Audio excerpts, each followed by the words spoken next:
ಸ್ಕ್ರಾಪಿ ನ್ಯೂಸ್ನ ನಾನೇ ಡೈರೆಕ್ಟ್ ಮಾಡ್ತಾ ಇರೋದು. ಇದು ನಮ್ಮ ಸ್ಕ್ರಾಪಿ ನ್ಯೂಸ್ ಅಂತ ಮಾಡಿರೋ ಫೋಟೋ ಬೂತ್. ಎಲ್ಲರೂ ಬಂದು ಫೋಟೋ ಹಿಡ್ಕೋಬೋದು ಈ ಜಾಗದಲ್ಲಿ.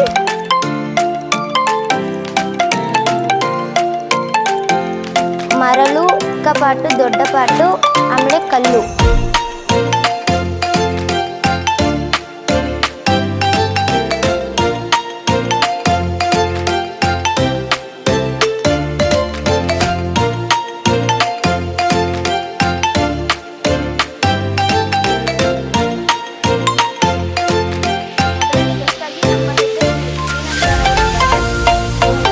ನಮಸ್ತೆ, ನಾನು ಡಾಕ್ಟರ್ ಶಿಲ್ಪಶ್ರೀ ಎನ್ ಅಂತ.